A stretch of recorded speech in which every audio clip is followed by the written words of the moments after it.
Manufactured lace had a momentous impact on Nottingham, helping to change a turbulent county town into a modern, industrialised municipality. Within the middle decades of the 19th century, this change affected nearly every aspect of town life. It's also remarkable how, in the space of just a few short miles, you can still see the sheer scale and speed of this change.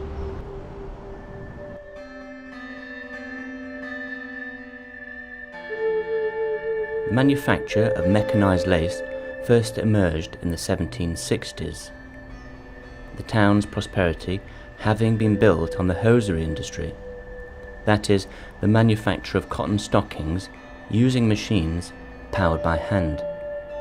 These machines were operated in the top floor rooms of small domestic workshops and naturally lit via long horizontal windows.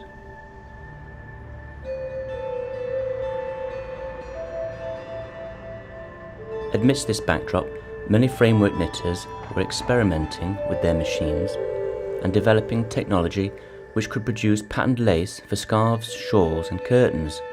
This brought prosperity for many who were frustrated by the quality of life in the old town and, in due course, migrated to the new suburbs, such as those at New Radford, New Basford and Carrington. Today little remains of these early 19th century districts, save a few shops, pubs and houses in places like Ilkeston Road, beside which is a plaque to John Levis, one of those early inventors of the lace machine.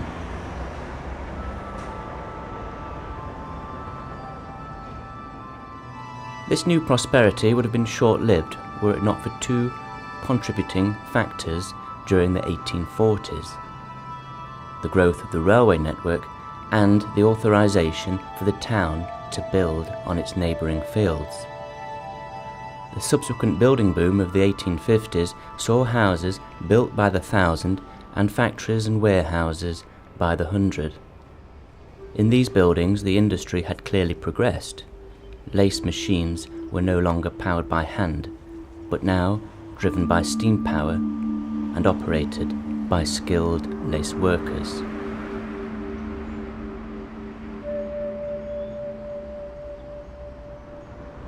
Workers' housing from this period was superior to the old slums of Narrow Marsh, but criticised by contemporaries for its irregularity and inadequate construction. Perhaps the best surviving workers' housing from the 1850s can be found in places like Cromwell Street and Colville Terrace.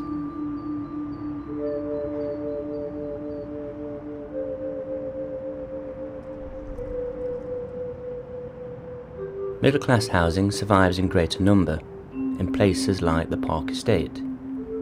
Here, on land sold by the Duke of Newcastle, many successful lace industrialists lived in housing that was largely designed by T.C. Hine. Some of the most notable of whom include lace manufacturer Horace Arthur Fisher at 1 Duke William Mount and machine builder John Jardine at 25 Newcastle Drive.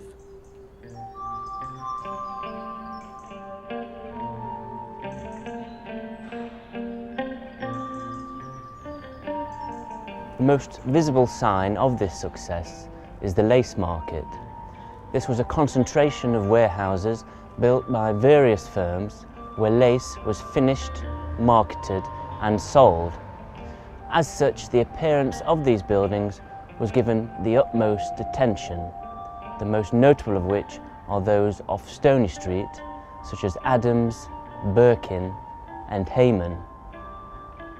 Thomas Adams was a Quaker from Newark, noted for his Christian ethics and paternalism. Richard Birkin was a self-made man from Belper who became Mayor of Nottingham on 4 occasions. Hayman was started by German Jewish migrants who opened up the lace industry to international competition from the 1830s onward. Most employees in the lace warehouses were women, and although paid less than men, they had a degree of independence that was unusual in Victorian Britain.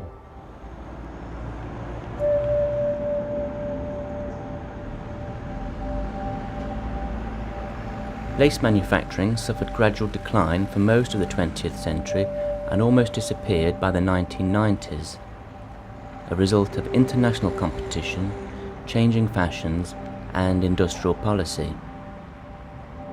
Today, the only surviving firm in the city centre is Roger Watson Laces on Weston Street in Hockley. It might seem that the history of lace has disappeared, but its legacy has had far-reaching consequences. The Arboretum, the Enclosure Walks, Albert Street, Victoria Street and Market Street were developed during the boom years of the mid-19th century and often under the civic leadership of lace industrialists like Richard Birkin.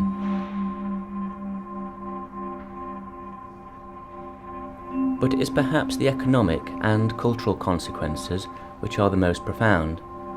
Industries such as Boots, Players and Raleigh grew out of the skills and consumer spending of the lace workers. While Nottingham Castle was converted into a museum and art gallery in 1878, a scheme promoted by the lace industrialists.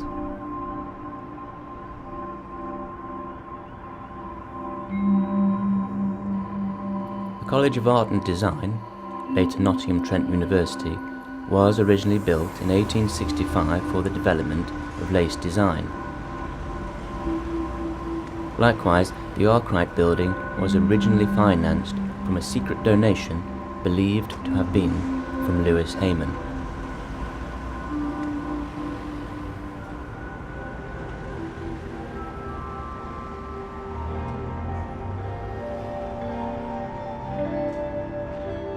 And today, Nottingham Contemporary is adorned with a cherry blossom Birkin lace design. The original 1847 sample is now part of a nationally designated lace collection. The pattern was set by Trent Concrete, a firm initiated by the lace machine builder Ernest Jardine in the early part of the 20th century.